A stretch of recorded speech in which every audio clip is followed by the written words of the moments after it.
நமஸ்காரம். இன்னைக்கு நம்ம D4ங்கிற சதுர்தாம்சம் மூலமாக ஒரு ஜாதகருக்கு வீடு கட்டுற யோகம் எந்த காலகட்டங்களில் வரும் அப்படிங்கிறது. அப்போ வீடு கட்டுறதுங்கிறது சதுர்தாம்சம் மூலமாக நம்ம தெளிவாக தெரிஞ்சுக்கலாம்.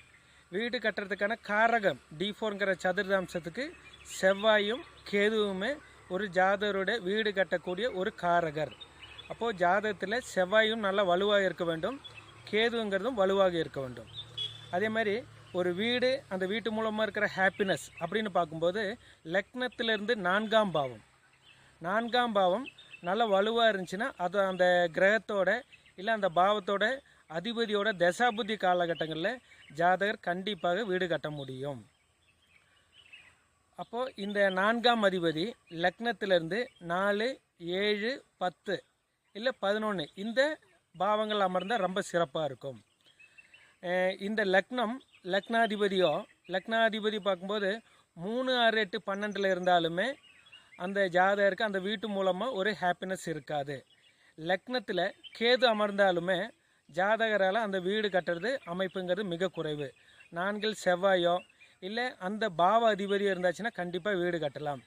இப்போது 4ஆம் பாவத்தை கூட குருவோட பார்வை இருந்துச்சுன்னா எளிமையாக வீடு கட்டலாம். இப்போது நல்ல வலுவான லக்னத்துக்கு சுபர்கள் பார்க்கும்போது கண்டிப்பாக இந்த ஜாதகருக்கு சுலபமாக வீடு கட்டக்கூடிய ஒரு அமைப்பு இருக்குது. இந்த வீடு கட்டும்போது என்னென்ன பாவங்கள் எந்த மாதிரி ரோல் பண்ணும் அப்படிங்கிறத நம்ம பார்க்கலாம். இப்போது 4ஆம் அதிபதி 3ஆம் வீட்டு கூடயோ இல்லை 2ஆம் வீட்டு கூட இருந்துச்சுன்னா அந்த வீடு மூலமாக இந்த ஜாதகருக்கு ஒரு வருமானம் இருக்குதுன்னு சொல்லலாம்.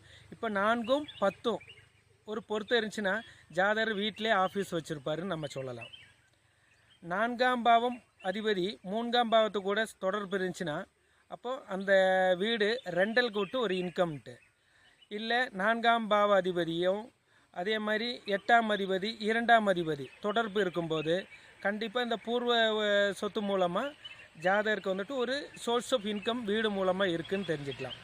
அப்போ எப்பயுமே 4ஆம் அதிபதி வக்ரம், அஸ்தாங்கம், அதே மாதிரி கிரக யுத்தத்திலேயோ இல்லை கிரகணத்திலேயோ அடிபடக்கூடாது.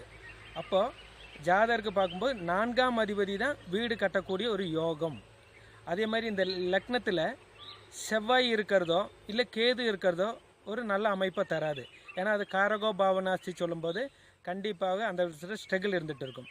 அதுவும் இந்த லக்னாதிபதி விருச்சிகமாக இருந்து அந்த விருச்சிகத்தில் செவ்வாய் இருந்தாலோ கேது இருந்தாலோ கண்டிப்பாக ஜாதகருக்கு வீடு கட்டக்கூடிய அமைப்புங்கிறது குறைவு தான். அப்போ இன்னொருத்தர் மூலமாக நம்ம வீடு கட்டணுங்கிறத ஒரு அமைப்பு.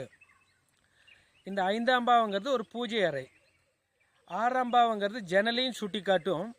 இந்த ஜாதகர் அந்த 6ஆம் பாவத்தில் எந்த கிரகம் இருக்கோ அந்த கிரக உறவு மூலமாக ஜாதகருக்கு இஷ்யூஸ் வரும்னு தெரிஞ்சுக்கலாம். 7ஆம் பாவங்கிறது வீட்டோட நிலவாசல். 8ஆம் பாவங்கிறது நம்மளோட பாத்ரூம், டாய்லெட்டு. 9ஆம் பாவங்கிறது நம்ம அந்த வீட்டோட ஓனரு. 10ஆம் பாவங்கிறது அந்த நம்ம வீட்டோட படுக்கை அறை.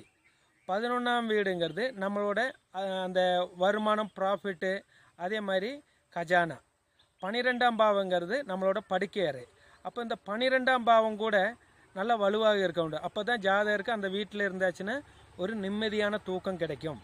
இப்போ லக்னத்துலேயோ கேது இருந்துச்சுன்னா ஜாதகருக்கு அந்த வீட்டில் போனால் ஒரு திருப்தி இருக்காது, அந்த ஹாப்பினஸ் இருக்காது அப்படின்னு நம்ம தெரிஞ்சுக்கலாம். இப்போ 12ஆம் பாவத்தில் சனி இருந்தாச்சுன்னா கண்டிப்பாக ஜாதகர் வந்து வீட்டுக்கு போனோன்னா பெட்ரூமில் நல்லா தூங்குவாருன்னு தெரிஞ்சுக்கலாம்.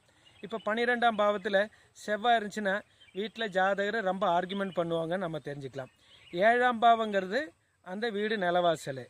1ஆம் பாவங்கிறது வீட்டோட முகபாவம்.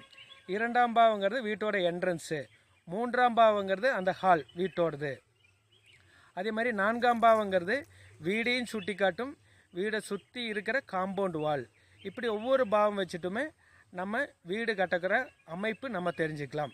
அதே மாதிரி 4ஆம் பாவம், 4ஆம் பாவ அதிபதி செவ்வாய் கேது லக்னாதிபதி வச்சுட்டு ஒரு ஜாதகர் வீடு கட்டக்கூடிய அமைப்பு நம்ம தெரிஞ்சுக்கலாம். நமஸ்காரம்.